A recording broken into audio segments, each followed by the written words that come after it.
Gaza's health authorities now record almost 55,000 people killed and more than 120,000 injured, figures that are climbing with every passing hour.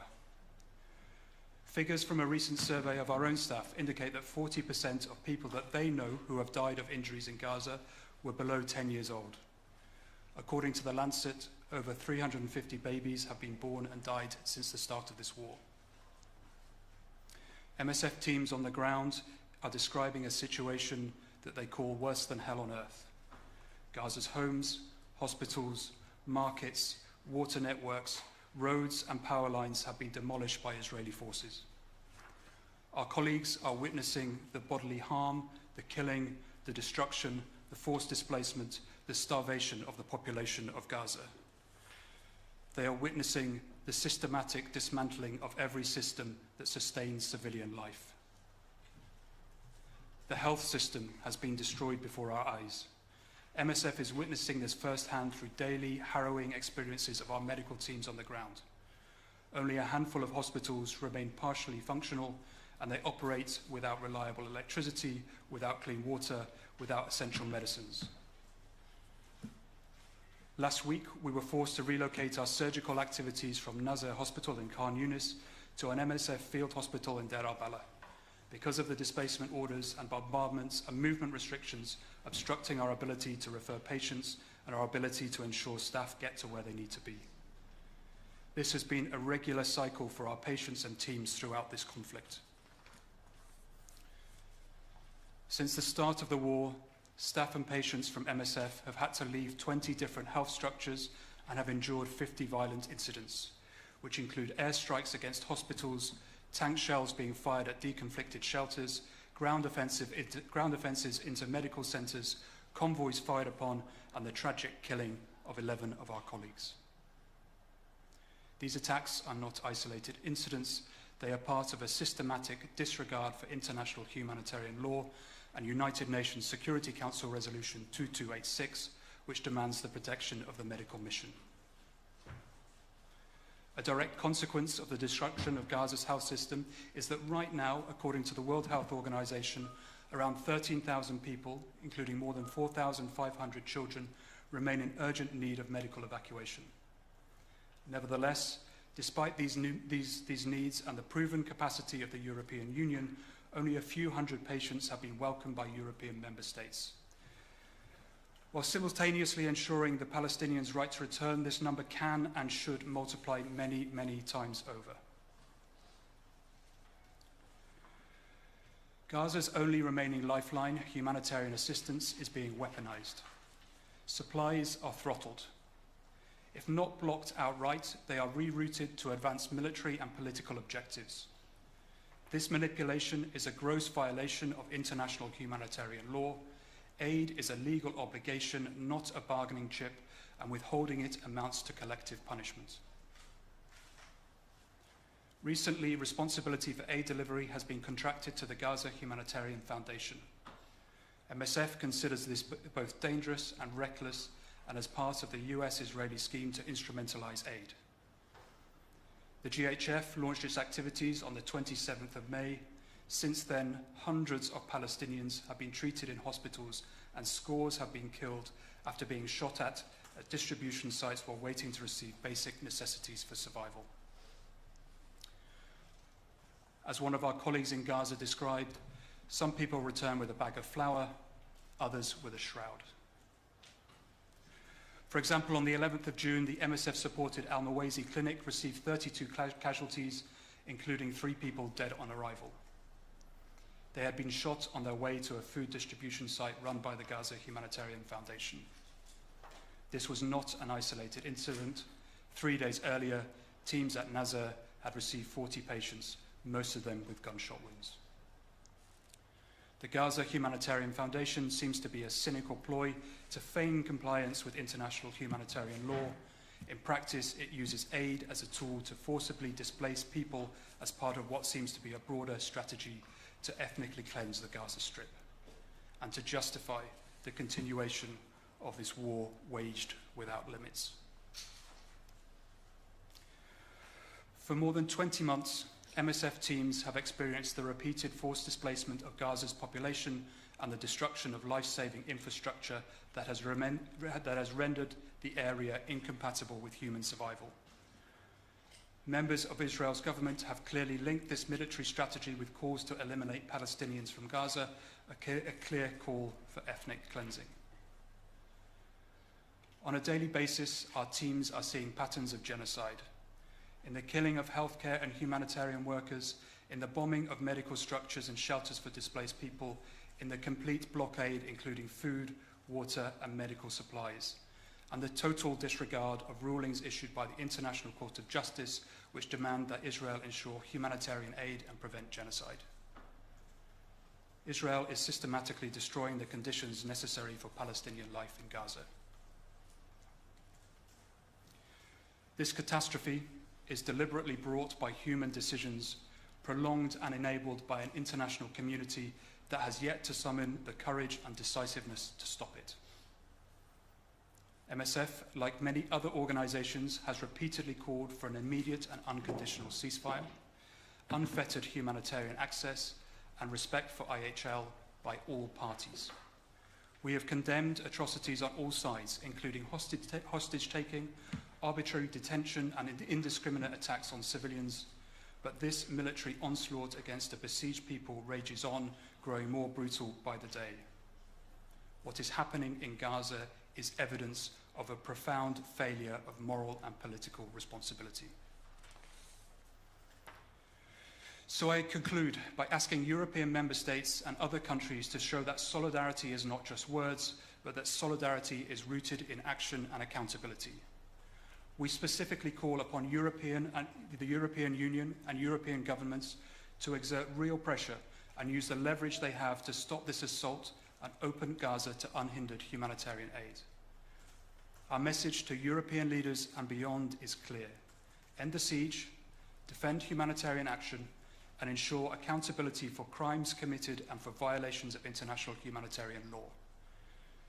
To European leaders, how many more children, women, and men must be killed or pulled from the rubble before you act decisively?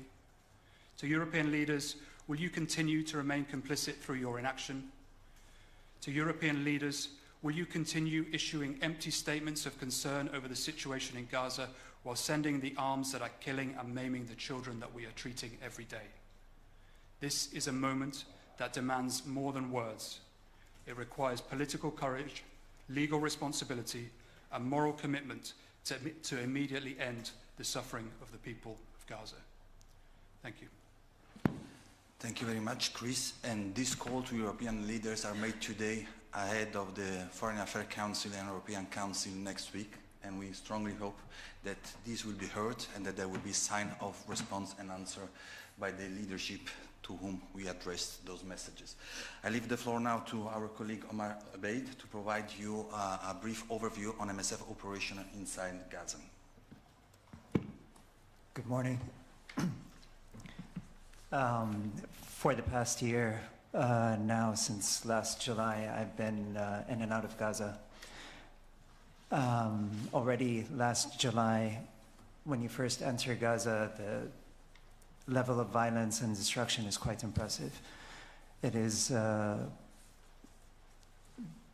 when we go in, we don't have a clear idea in terms of what to expect. Media is, the blockage of not allowing media in to show their atrocities has us who have been working in Gaza unsure what to expect until we actually enter.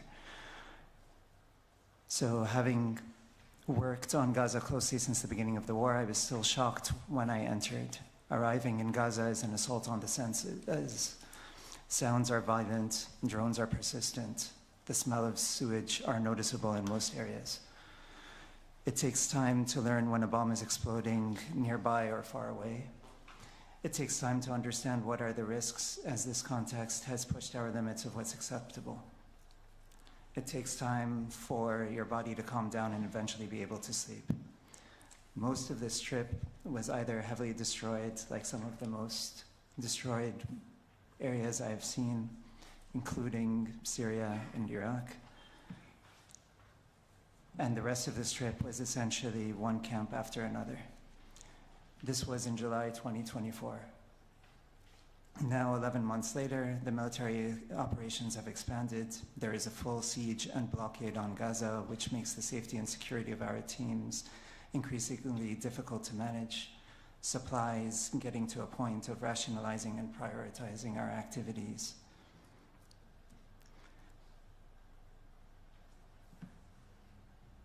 I honestly don't know what to say. It seems in the past 20 months, everything has already been said. Again, international media and human rights organizations have not been let in to have international reporting on the atrocities, and humanitarians are constantly doubted and questioned because the image we're providing and what we are witnessing either does not want to be believed or because it goes against the Israeli narrative. The argument of Israel's right to defend itself has been tabled as a carte blanche to carry out crimes on the Palestinian population. We spend our times trying to question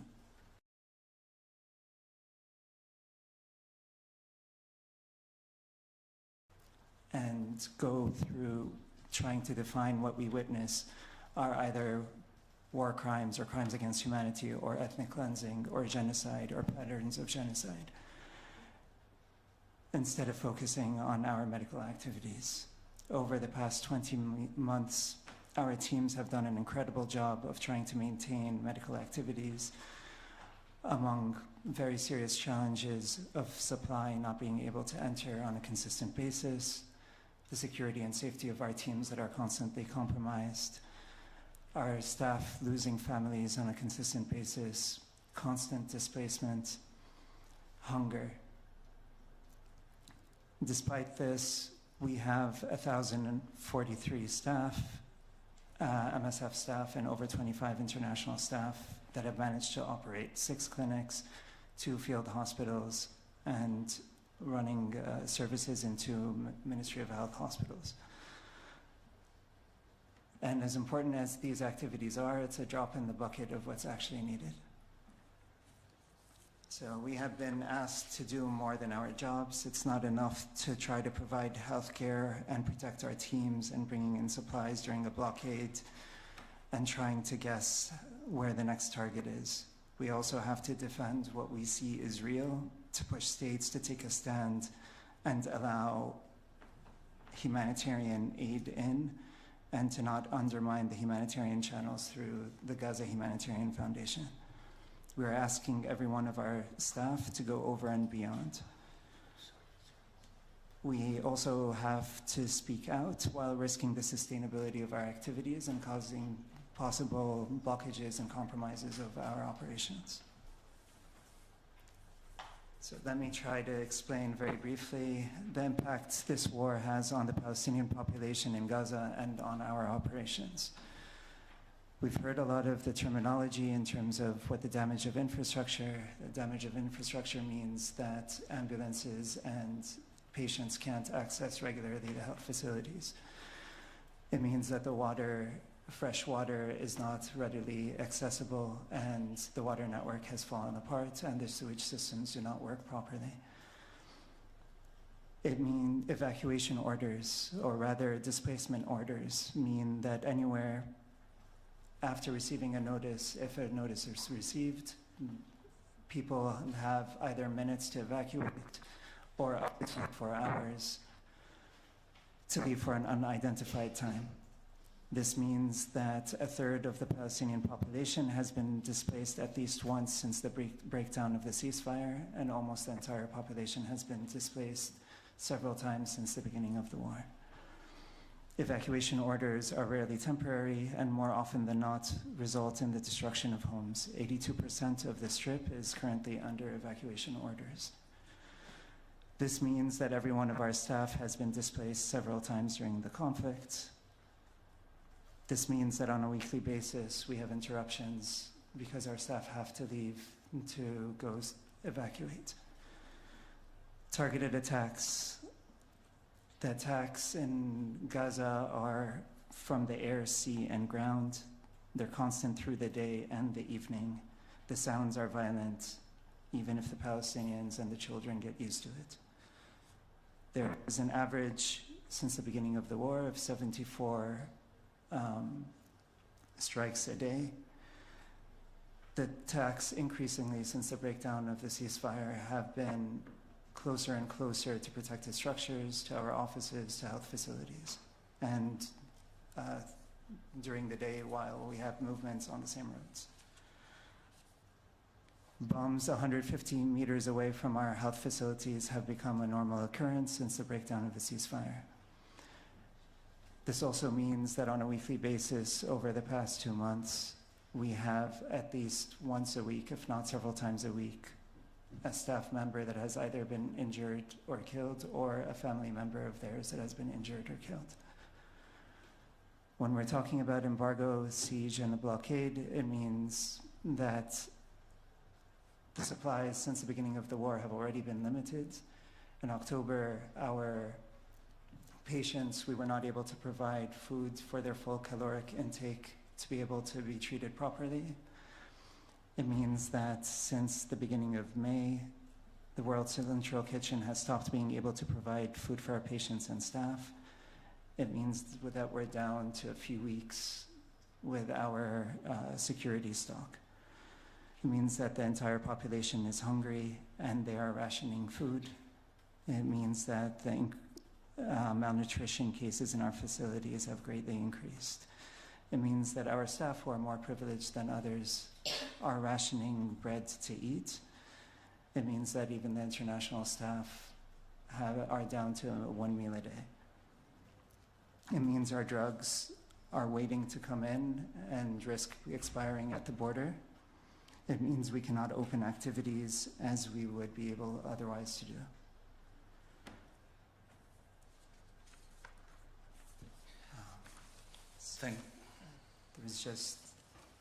Thank you, Omar. I think just one last, sorry. It's, we are tired of the complacency. We're tired of having to deal with the increasing level of attacks. And I think it's time for the word to be put into action. Thank you. Thank you, Omar, to provide this terrific description about the situation in Gaza. Now the floor to Dr. Virginia Monetti. Over to you. Thank you, and good morning, everybody. We'll try to give you a bit of a picture of what we see in Gaza in this moment and what are the main medical needs. As it was clearly said, the destruction of the health facility and the whole healthcare system is a reality in this moment. Hospitals, clinics, primary healthcare centers are targeted or are not accessible due to evacuation orders.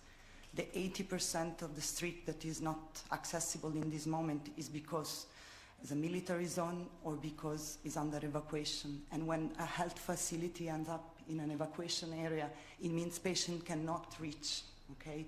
So access to care is not guaranteed anymore. In the last 2 months, while we were there, we have seen 3 of the main hospitals being forced to close and to stop activities. And I'm talking about Indonesian hospital and Al-Awda hospital in the north and European Gaza hospital in the south. And now in the last 2 weeks, Nasser hospital is a good example of becoming not accessible for health facilities. Nasser Hospital is a 600-bed facility. It's the main facility where we have the biggest wards in terms of maternity and pediatric that were supported by MSF, in terms of surgical care, trauma care, and by any means can be replaced by other facility and international organizations that are working there. So in this moment in Gaza, in the south, in the middle area, and also in the north, so all over the Gaza Strip, we don't have enough hospital bed to serve the needs. Okay, so there is no way that we can respond to the needs. MSF is operating a field hospital in the middle area where mainly we focus on trauma and surgical emergency room and wound care.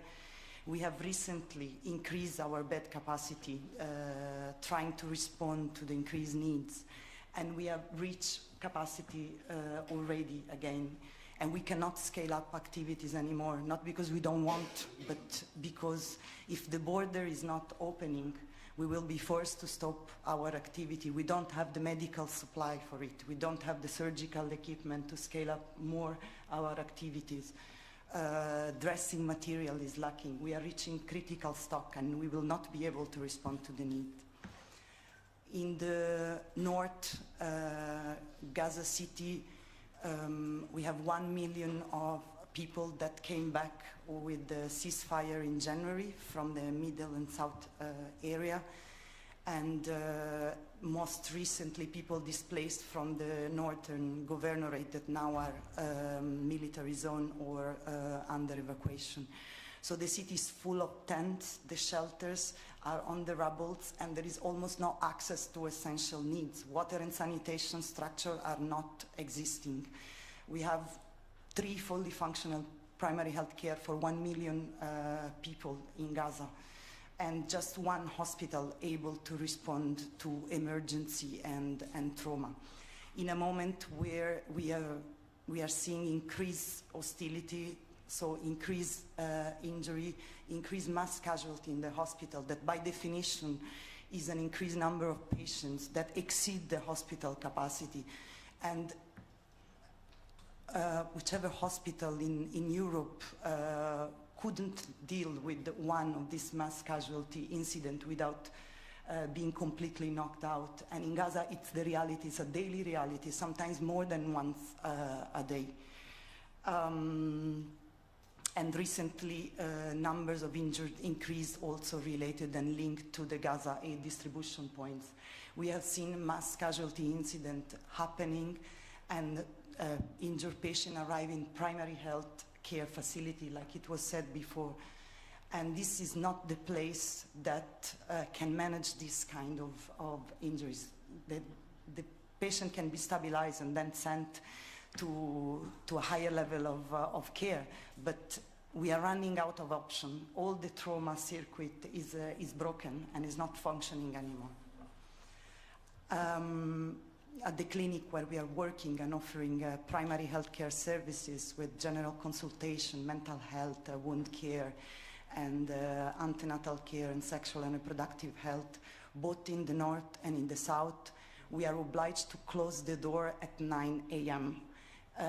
Where we reach maximum capacity already, and patients are walking to the clinic long distance, unsafe path to reach the medical care, to look for medical services, and we have to turn away patients, not because we want to, of course, but because we cannot scale up our activities more than what we are doing. We are running out of supply. We don't have enough medication to set up new services. Chronic medication is a problem, and with all the overwhelming volume of trauma patients that needs to be taken care of, all the medical chronic conditions are of course put on the side, and the impact and the long-term impact of this, it's beyond what we can imagine. Patients are asking for food, not only for medical care. Asking for food, the food is not accessible all over the street. Products, essential products, are lacking from the market, and if they're present, the price is completely prohibited, and there is no milk, no eggs, no proteins available for patients, and this we are struggling even to ensure meals for our admitted patient at the hospital, and we know how important it is to avoid complication and life-threatening complication for our patients. Our malnutrition services, we have seen an increased number of pregnant and breastfeeding women and children under 5 coming and entering our programs without us doing any effort to look for them, without promoting our services or going to the community, because it's too risky from a security point of view.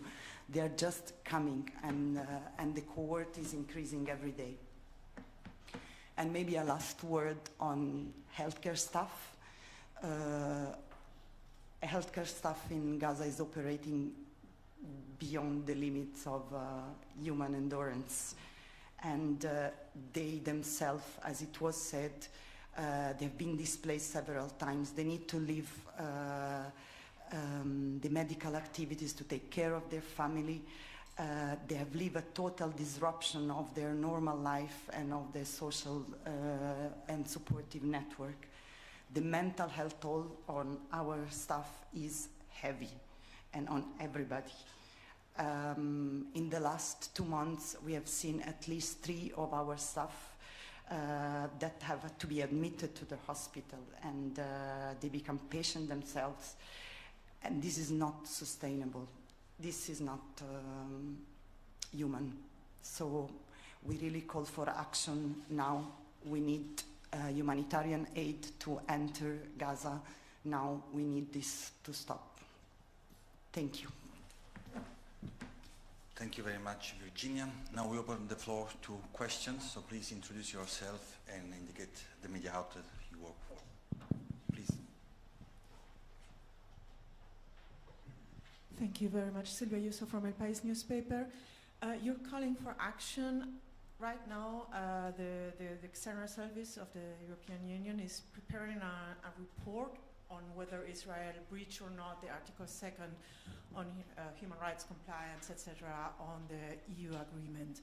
I have 2 questions on this. First one is, have you been somehow contacted by the services in order to give your input for this report? And number 2 is, the attention is right now on the Iran-Israel new offensive. So are you afraid that this has already pushed, has suspended the meeting at the UN where Palestine state was going to be announced for several states? Are you afraid that this might also shift the attention, that next week we won't have any decision on the Israel, on Gaza, which is what you're asking? Yeah, so on the first question, yes, we are very well aware about the review that the External Service is conducting. We regularly brief the European Commission and the different EU institutions about what's going on in Gaza. We intervene at the European Parliament multiple times. We organize ad hoc briefings with our emergency coordinator staff returning from Gaza to make sure that the situation on the ground was very well known by different EU interlocutors. So all the elements, all the information about the reality in Gaza that has been described by my colleagues are known to the European Commission to review any kind of political measure, diplomatic measure they can take.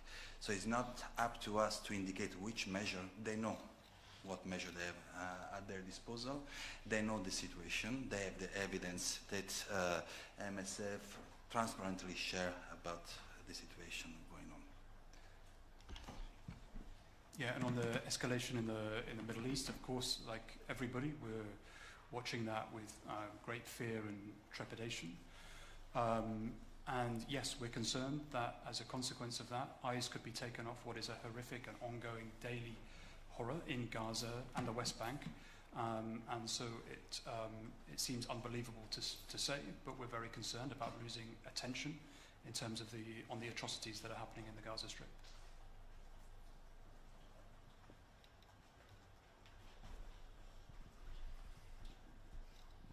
Hi, Jack Power with the Irish Times. Just a question for Christopher in terms of aid being used as a bargaining chip. You might be able to explain what you mean by that more. Thank you.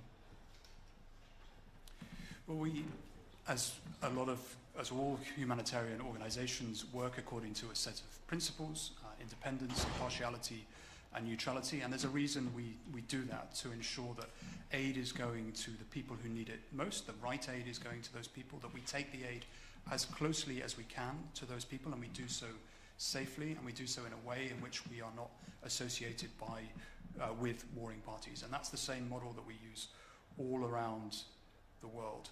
When aid is given by or associated with one of the warring parties, we see all around the world that is not trusted, that is itself a security issue for the people who are receiving aid. It should be given unconditionally based on needs alone from actors who are not associated with the conflict itself. And just briefly as well, would you be able to characterise the amount of aid currently getting into Gaza? Minuscule. I mean, the Gaza Strip has been under siege has been under blockade for many, many years.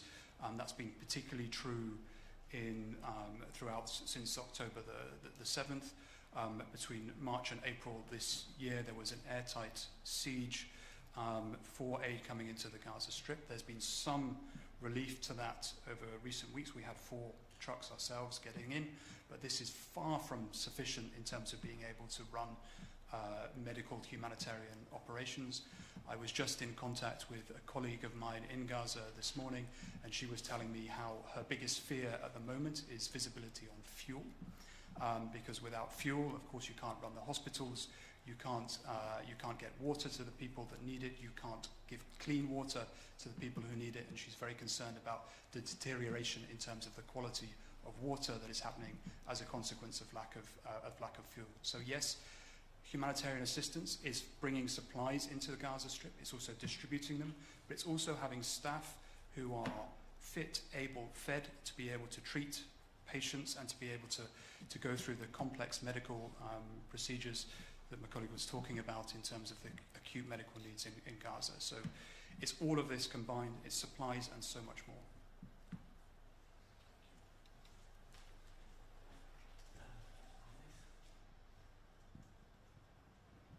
Lorne Cook from the Associated Press.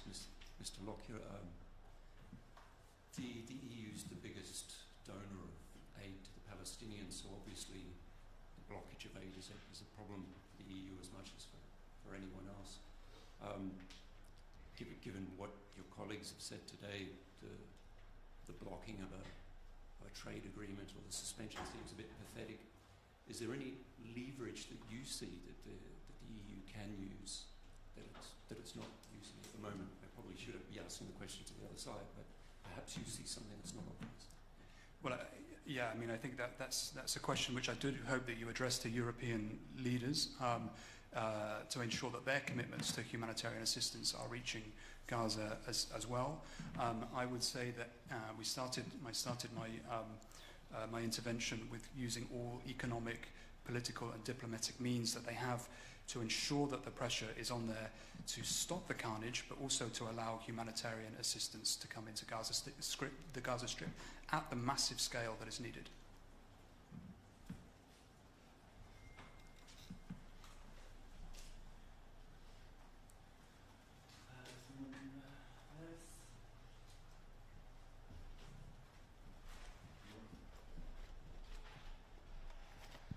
Okay, if there are no more questions for our guests, we can consider the press conference closed. I thank you very much for making your time and your way to come in person to this press conference, to attend online, to hear from our Secretary General the messages addressed to the European leaders ahead of upcoming Foreign Affairs Council and European Council, to ask the EU leaders to go and move beyond empty rhetoric and take concrete action to stop the carnage in Gaza. Thank you very much. Have a good day. You can come to me for the interviews. I will handle you.